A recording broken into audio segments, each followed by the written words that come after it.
wasiirka gaashaandhigga ee dowladda federaalk ee Soomaaliya Cabduqaadir Maxamed Nuur ayaa waxa uu booqasho ku tagay xarada ciidanka xoogga dalka gaar ahaan ciidanka kumaandooska ee Danab ay ku leeyihiin magaalada Kismaayo ee xarunta gobolka Jubbada Hoose. booqashada wasiirka ayaa waxa ku weelinayay taliyaha ciidanka xoogga dalka General Odawa Yusuf Raage waxayna halkaasi ay kula kulmeen saraakiisha ciidamada Danab iyagoona ka dhageystay warbixino ku aadan dhanka ciidanka. taliyaha ciidanka xoogga dalka Soomaaliya General Odawa Yusuf Raage oo dhankiisa madasha ka hadlay ayaa ku amaanay ciidanka Danab shaqada wanaagsan ay u hayaan qaranka Soomaaliyeed. guud ahaan intiina saaka halkan taagan inta naga maqanba inaad go'aansataan inaad naftiina u hibaysaan umadiina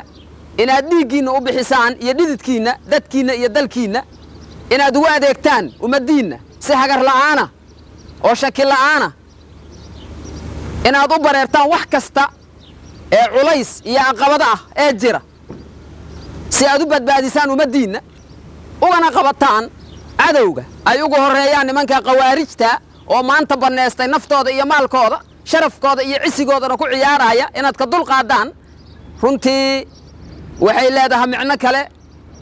waxaan idin leeyahay aad iyo aad ayaad u mahadsantihiin runtii kelimada aan afka ka dhahno kuma soo koobi karno ee micnaha ay taasu leedahay laakiin waa wax qaluubta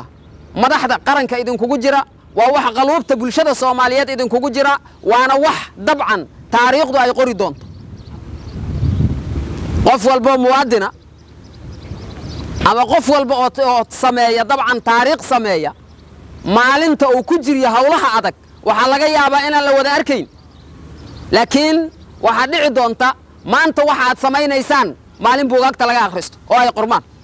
wasiirka gaashaandhigga ee dowladda federaalk ee Soomaaliya Cabduqaadir Maxamed Nuur oo dhankiisa madasha ka hadlay ayaa ku bogaadiyay ciidamada Danab ee xoogga dalka inay si laban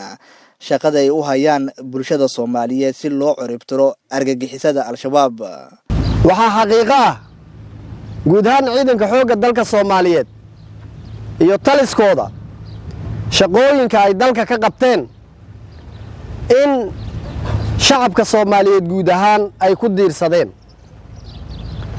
waxa xaqiiqo ah in dhiigga ay bixiyeen walaalaheena wiilasheena gabdhaheena dhammaan xubnaha ciidanka xoogga dalka Soomaaliyeed